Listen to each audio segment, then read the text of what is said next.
السلام عليكم ورحمة الله تعالى وبركاته. إن شاء الله waxaan sii wadan doonaa cashirkeennii. Waxaan ka soo hadalnay the glomerular structure. Haddana waxaan ka hadli doonaa how to glomerular work. Waxaanu ka hadli doonaa sida glomerular u shaqeeyo iyo habka ay filtrationka u dhaco. Sidoo kale waxaan sawiri doonaa sawirkaas oo aan soo qaadan doono visceral epithelia, glomerular basement membrane iyo capillary kuwaasoo maxay ahaydeen aan samayn doono si dib leh uga hadli doono iyaga iyo wixii ay ka samaysan yihiin si dib leh uga hadli doono. Waxaan ka hadli doonaa glomerular work sidoo shaqeeyo iyo filtrationka iyo waxyaabaha bedeli kara function of the glomerulars, waxyaabaha alter ku samayn kara bedeli kara. Insha Allah waxaanu sawiraynaa this is for example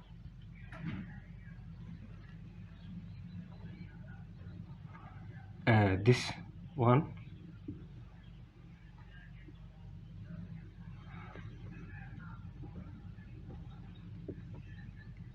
This is a basement membrane or glomerular basement membrane. Also waxaa jira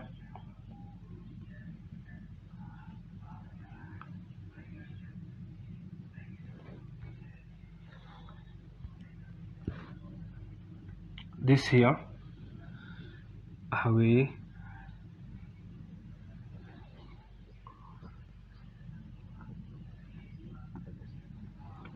this afferent artery and afferent artery. Afferent artery and efferent artery, and this is basement membrane. Haddaba and also waxaa jira in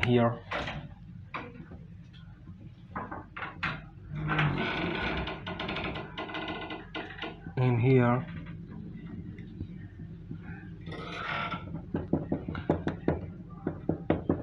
waxaa jira mesangium with connective tissue. Mesangium with connective tissue. Waxaanu ka hadlaynaa this is also sidoo kaleeto waxaa jira here waa visceral epithelial cells.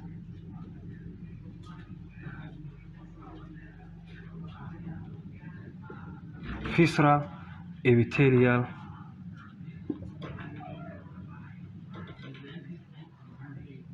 cells.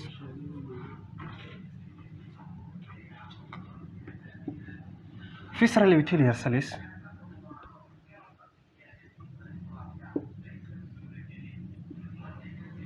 in here sidoo kaleeto waxaa jira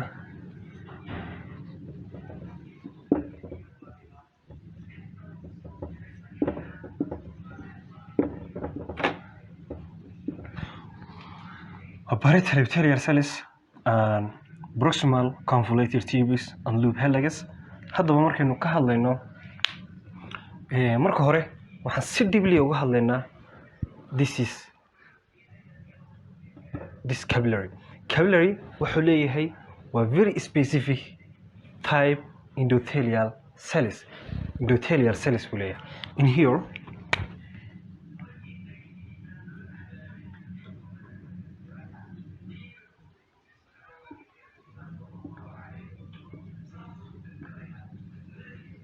this is endothelial cells. Haddaba this is endothelial cells uu leeyahay weeye. Markaynu ka hadlayno glomerular basement membranes, glomerular basement membrane at the side of this qayb wuxuu ka yahay endothelial, qaybna wuxuu ka yahay epithelial cells. Qaybtan wuxuu visceral epithelial cells wuxuu ka yahay epithelial cells, qaybtan wuxuu capillary-gana wuxuu ka yahay endothelial cells. Haddaba this capillary waxa uu leeyahay endothelial specific endothelial cells. Haddaba endothelial cellskaasi waxa uu leeyahay thousand of holes buu leeyahay. Wuxuu leeyahay daldaloolo ayuu leeyahay. Thousand of holes buu leeyahay. This is thousand of holes buu leeyahay epithelial cells like this. Wuxuu leeyahay each epithelial cells wuxuu leeyahay thousand of holes. Maxaan idhi thousand of holes buu leeyahay. that is thousand of holes wuxuu leeyahay daldalooladaas oo ah waxyaabaha filtrationku ay soo maraan ayuu leeyahay haddaba each holes daldalooladaasi holes kasta dalool kasta size-kiisu waxa weeye waa 70 to 100 nanometer waa 70 to 100 nanometer each holes wuxuu leeyahay 70 to 100 nanometers buu ka kooban yahay that is why markuu intaasi ka kooban yahay haddaba uu holeska intaa leeg uu leeyahay waa waxaan ka hadlayno endothelial cellska each cells waa each cells way each cells wuxuu leeyahay thousand of holes that is why loo baahan yahay maadaama ay tahay placeka au filtrationku ka dhacayo that is why uu leeyahay daldalooladaasi each cells wuxuu leeyahay thousand of holes haddaba markaanu imano in glomerular basement membranesku marka aan ka hadlayno glomerular basement membranesku at the side of capillary waxa uu ka yahay glomerular basement membranesku endothelial ayuu ka yahay qaybta xigta visceral epithelial cellskana waxa uu ka yahay epithelial cells haddaba markaanu ka hadlayno glomerular basement membranes marka aynu ka eegno with microscope marka lagu eego glomerular basement membranesku at the middle intan dhexda waxa lagu arki doonaa waxa weey one network structure like this ayaa lagu arki doonaa network connect structure ayaa lagu arki doonaa isku xirxiran like this saasoo kaleeto iskugu xirxiran ayaa lagu arki doonaa haddaba that is why waa very dense way waa very dense way marka waxa loo yaqaanaa in here marka connective waxa loo yaqaanaa lamina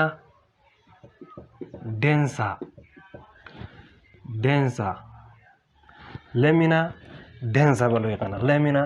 densa haddaba at the side of epithelial waxa marka la eego waa lucency wele wuxuu eg yahay like this isagu waa very lucency oo ma aha like the middle very dense ma aha waa sidan like lucency way waxaana la yiraahdaa lamina rara in here waxa la yiraahdaa lamina rara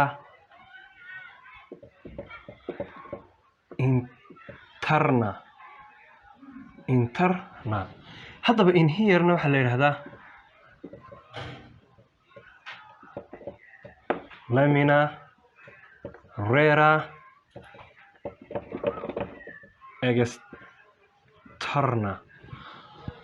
externa maxaa dhigay in here marka la joogo waxa la yiraahdaa lamina rara interna in here waxa la yiraahdaa qaybta xigta epithelial cellskana waxa la yiraahdaa lamina rara externa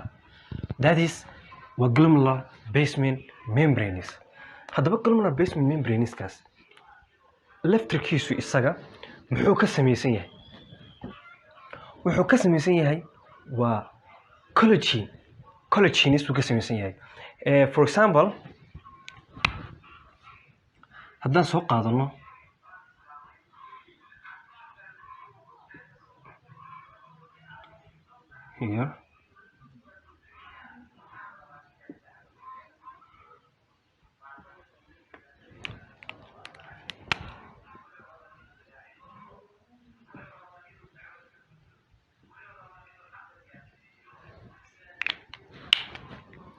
here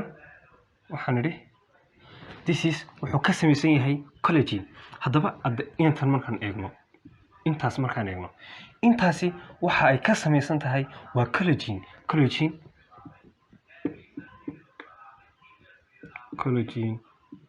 type 4 saadonto collagen type 4 ayay intan ka samaysan tahay wuxuu ka samaysan yahay basement membraneskaasi waa collagen oo type A type 4 how many collagens baa jira collagen type 1 type 2 type 3 type 4 haddaba basement membranes markaynu ka hadlayno basement membraneska wuxuu ka samaysan yahay waa collagen type 4 wuxuu ka samaysan yahay collagen type 4 haddaba intan markaan ka hadalno intan waxaa la yidhaahdaa waa peptide chain baa la yidhahdaa waxaana loo yaqaanaa waa glomerular non collagen component maxaa loo yaqaanaa intan maxaa loo yaqaanaa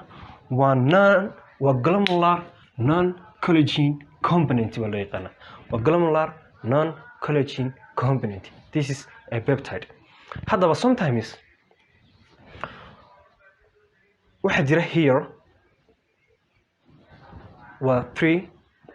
intan asaanka aan ku qoray waxaa la yidhaahdaa glomerular non collagen component. haddaba mararka qaar waxaa ku dhaca auto antibody waxa la yidhaahdo auto antibodygaasi waxa uu attagareeyaa inta buu attagareeyaa kadibna destroy buu ku sameeyaa oo uu burburiyaa. That is why auto antibodygaasi wuxuu burburiyaa xaguu burburiyaa waa glomerular basement membranes. Then marka uu burburiyo glomerular basement membranes kaasi waxa halka soo mari doona a lot of protein and urea. Then qofka waxa lagu arki doonaa hematuria iyo proteinuria. That is why haddaba auto antibodygaasi markuu inta burburiyo waxa loo yaqaanaa waa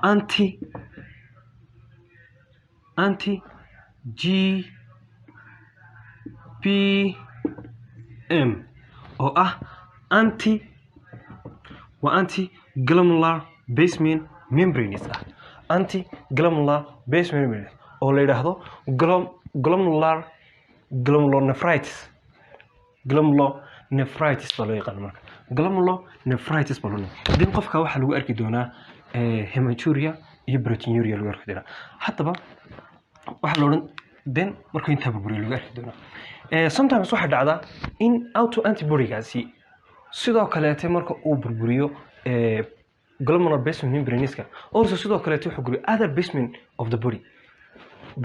jirka kaleete ayuu burburiyaa. That is why sababtoo ah dad beshinada qaar ba waxa lagu arkaa in uu qofkaas leeyahay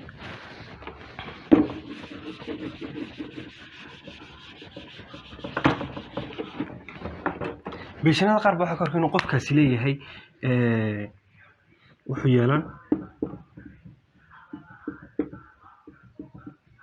hematuria and also wuxuu yeelan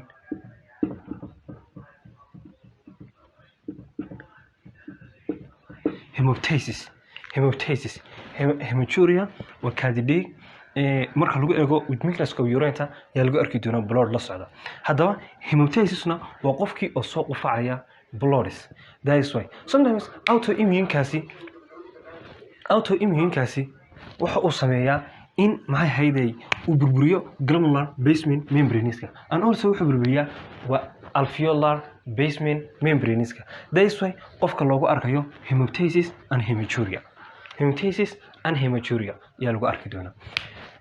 Then waxa la oran doonaa patientka laga helo labadaas isagoo hematuria leh iyo hemoptysis leh waxa la yiraahdaa good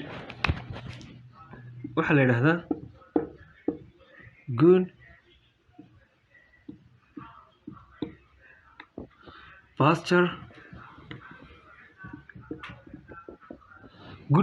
syndrome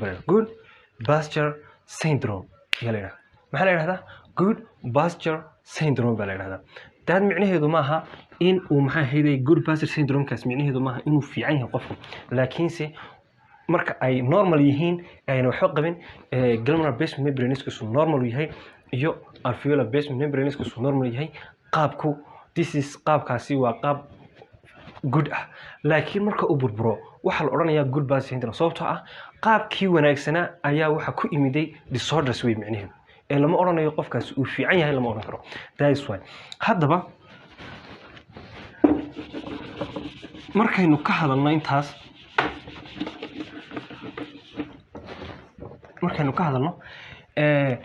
endothelial cells waxaan idhi waxa uu leeyahay a lot of holes. Each endothelial cells wuxuu leeyahay thousands of holes uu leeyahay. Size-koodana wuxuu 70 ilaa 100 nanometers. sababtoo ah waa proliferation this is proliferation. haddaba markaynu hadlayno waxa loo yaqaanaa here waxa loo yaqaanaa glomerular capillary waxa la oranayaa waa fenestrating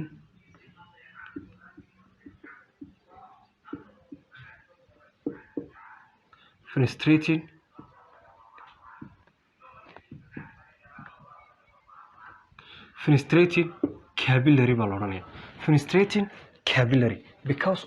waxa la oranayaa fenestrated capillary waa fenestrated capillary. haddaba markaan u imano in here markaan ka hadlaynay also sidoo kale wuxuu ka samaysan yahay baan idhi waa collagen type 4 waxaana jiraan idhi 4 collagens type 1 type 2 type 4 halka type 1 collagens laga helo oo boneska type 2 collagens kuna cartilage-ka type 2 a lot of places baa laga helaa oo jirkeena type 4 iskana waxaa basement membranes also sidoo kale ama ahaado glomerular basement membranes ama ahaado alveolar basement membranes and other basement membranes ahaado laakiin waxa laga helaa waa basement membraneska. hadda basement membranes-kani markaan ka hadlo intan waxa uu leeyahay polyanionic poly means waa money, anion means negative, wuxuu leeyahay negative charge buu leeyahay negative charge-ka uu leeyahay glomerular basement membraneskaasi waxa uu leeyahay negative charge, many negative charges, a lot of many negative charges ayuu leeyahay negative charge ayuu leeyahay. haddaba visceral epithelial cellska markaynu ka hadlayno visceral epithelial cellsku waxa iyagu sameeyaan waxay leeyihiin wax la yiraahdo food process waxay sameeyaan visceral epithelial cellskaas iyagu waxay attach gareeyaan oo ay ku dhegsan yihiin iyagu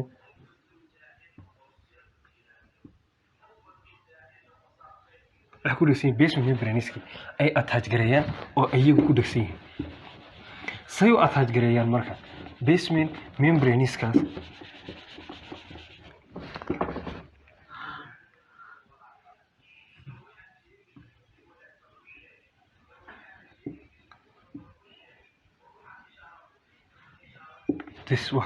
waxay saa ku dhegsan yihiin basement membraneska ay ku dhegsan yihiin waxayna leeyihiin like a finger oo kaleeto waa sida faraha like a finger oo kaleeto waa sida faraha oo kaleeto waxay leeyihiin food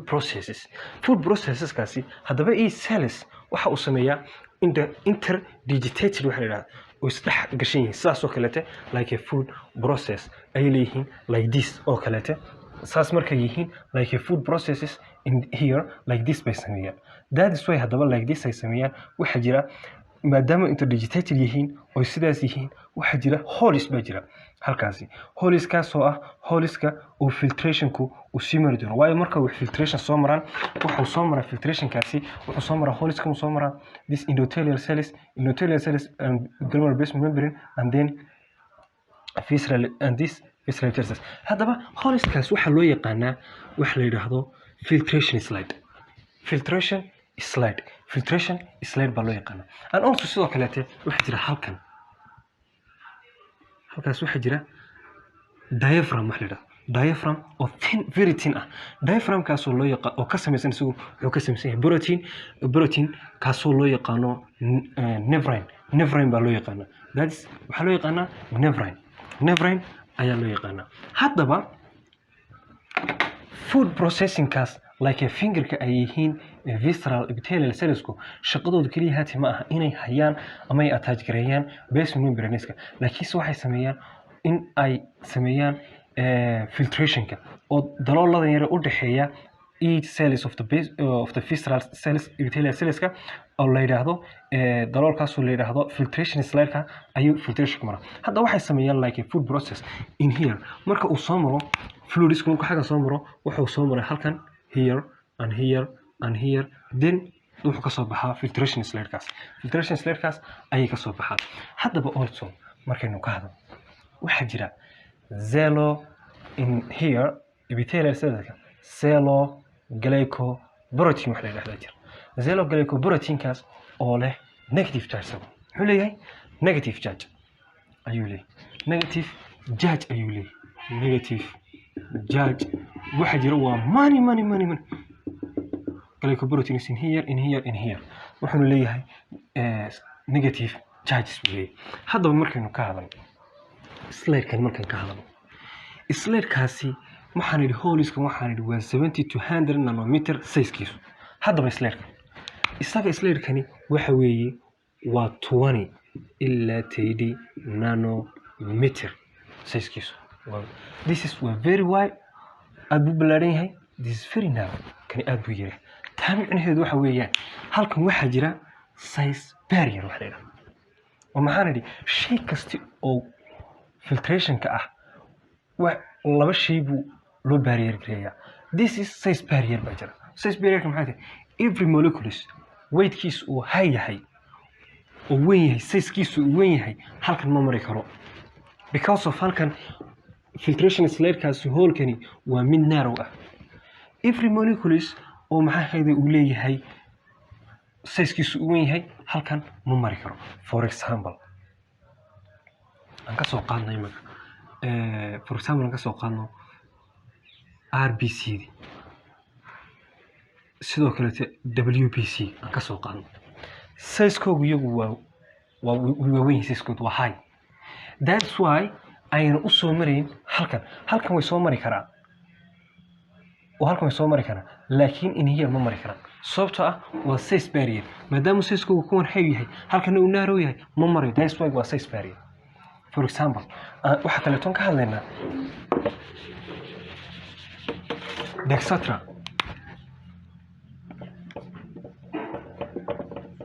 Dexatra means wax kale ma ah sorry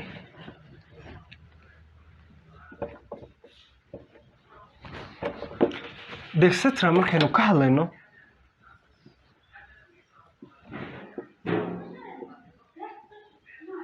Dexatra means waa glucose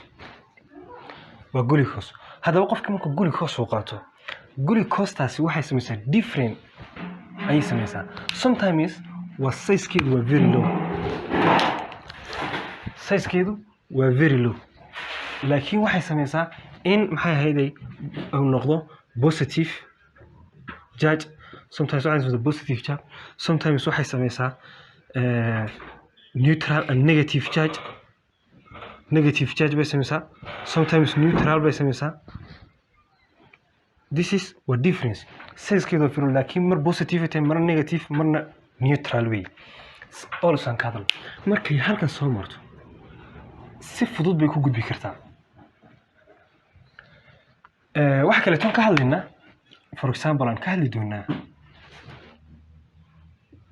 albumin iyo globulin this protein albumin iyo globulin albumin is very size-keedu waa very low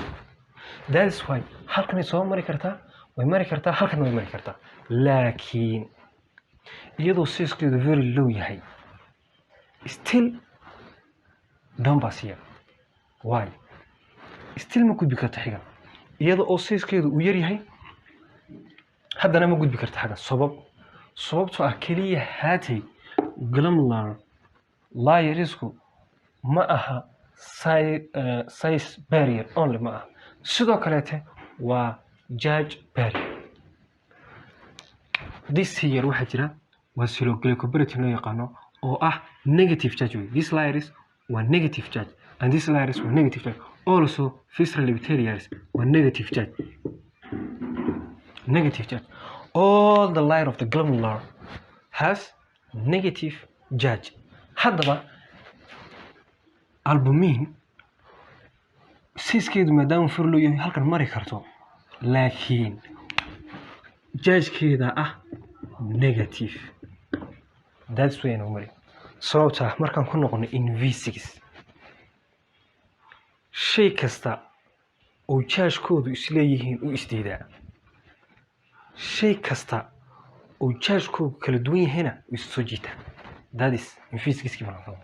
haddaba maadaama uu all the layers charge-koodu negative yahay albumin na waxa weeye waa negative charge.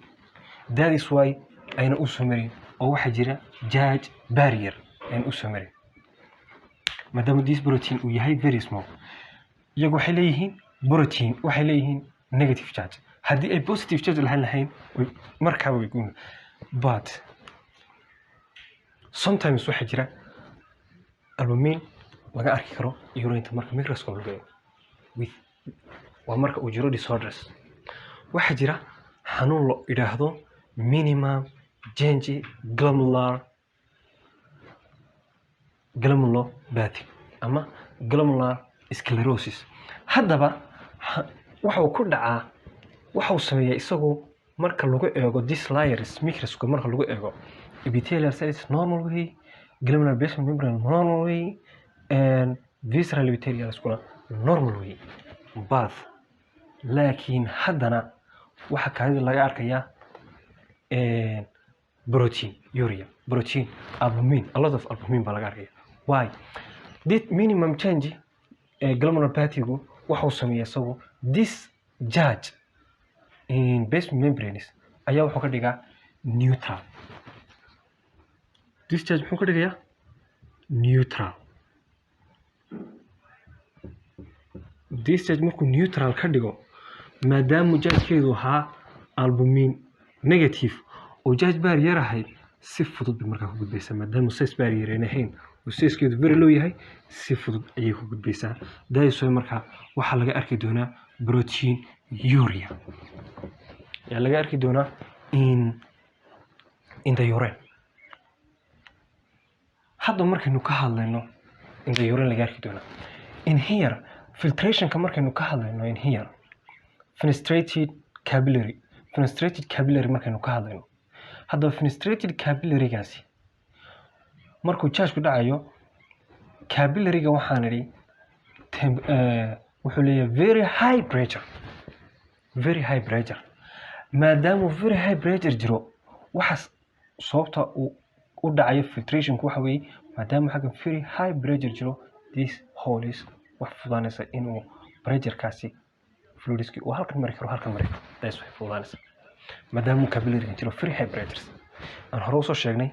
sababta uu maxay ahayd artery-gan uu u keenayo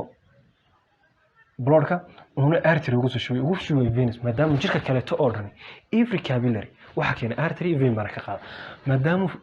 pressure-kan uu high yahay vein kuma qaadi karo laakiin waxa lagu sii daringareeyaa artery then ayuu artery-gaas u sii qaybsamaa capillary-gaas loo yaqaano vertebral capillary kaasana u sii gudbiya veinka u sii gudbiya oo ka saar. haddaba insha Allah waxa loo baahan yahay inaad xasuusnaato oo aad niyadda ku hayso waxa weeye inay jiraan two barriers oo waxaan soo baranay iminka oo aan ka soo hadalnay sida uu filtration ku dhacayo iyo maxay hayday qaabka uu u barrier gareynayo waxyaabaha halkan soo mari laha. haddaba waxaa jira two barriers baa loo baahan inaad niyadda ku hayso. all the layer of glomerular basement of glomeralis in ay leeyahay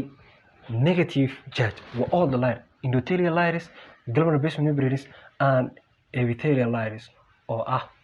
visceral epithelial cells. haddaba this holeskan waxaan soo baranay every endothelial cellsku inuu leeyahay 1000 of holes size-kooduna yahay 70 to 100 nanometer. filtration slide-kuna uu yahay 20 ilaa 30 nanometers. haddaba maadaama oo aan soo sheegnay inuu very high pressure yahay in here waxuu sameynayaa sababta uu halkan u soo galayo oo filtration ku dhacayna waa very high pressure kaas. sidoo kale wax jiri karata oo loo baahan yahay inaad xasuusnaato shayda halkan yaal inay ku yihiin laba size barrier iyo charge barrier. shay kasta oo weightkiisu uu high yahay oo molecular weightkiisu sareeyo waxa weeye oo positive charge-na leh waxa weeye wuxuu noqonayaa size barrier oo filtration slide-ka ma soo maray. another way shay kasta oo halkan ku jira oo maxay ahayd negative charge leh inuu neeskan halka soo maadaama ahayd shay kasta oo charge-koogu inay isdiidaan halkan ma soo maray. haddaba waa sababta white blood cells iyo R blood cells WBC iyo RBC platelet ma soo mari karaan waayo iyagu waa size barrier xagga dis globulin iyo albumin iyo globulin ay yihiin charge barriers sidoo kaleete waxa jira ilaa unless haddii halkan urea laga arko proteinuria ama hematuria marka lagu eego microscope under the microscope haddii lagu arko waxaas micnaheedu waxa tahay in xaggan disorder iska jiro ama xanuun disorder iska jiro oo ah nephrotic syndrome inuu jiro ama disease insha Allah iyagana waxaan ku qaadan doonaa markaan ka hadlayno renal pathology markaan ka hadlayno ayaan waxaan si fiican ugu qaadan doonaa waxyaabaha sababi kara in uu noqdo disorders ka dhigaya glomerular structure-ka and glomerular functionings-ka aanan siyaabaha loo helayo iyo sida uu sameysmayo proteinuria hematuria glycosuria waxyaabahaas oo dhan waan isla eegi doonaa insha Allah markaan ka hadalno mesenchyme-ku wuxuu qabtaa 3 shaqo kow inuu sameeyo contraction wuxuu soo sii dayaa lot of contraction inuu sameeyo oo ku sameeyo capillary contraction sidoo kale haddii ay halkan yimaadaan antigen-kaasi wuxuu ku sameeyaa engulfing ku sameeyo oo protector u yahay oo engulfing garanayo sidoo kale inuu soo daayo inuu soo produce gareeyo a lot of connective tissue that's when soo inuu ka qayb qaato filtration-ka mararka qaarkood inuu filtration-ka ka qayb qaato ay soo taasina inuu ka hadlay also sidoo kaleete iminku waxa kaliya loo baahan yahay inaad xasuusnaato waxa weey for your life aad xasuusnaato inuu every virus of fear uu leeyahay charge negative it's not positive inuu leeyahay charge negative every virus of glomerulus wuxuu leeyahay dhammaantooda waa charge negatives size-ka filtration slate-kuna waa 20 ila 30 nanometer size-ka hole-ka penetrating capillary-guna waxa weeye 70 ila 100 nanometer maadaama kan aad u weyn yahay kana uu aad narrow yahay sidoo kale insha Allah waxaanu ka soo hadalnay glomerulus-ka structure-kiisa and function-kiisa iyo sida uu dhaco filtration-ku insha Allah waxaan ka hadli doonaa how to urine form sida urine-tu ay u sameysanto ama loo sameeyo ayaanu ka hadli doonaa insha Allah oo aan ka wada hadli doonaa ana si detail ah u sharaxi doonaa insha Allah haddii Allah caafimaad inagu gaarsiiyo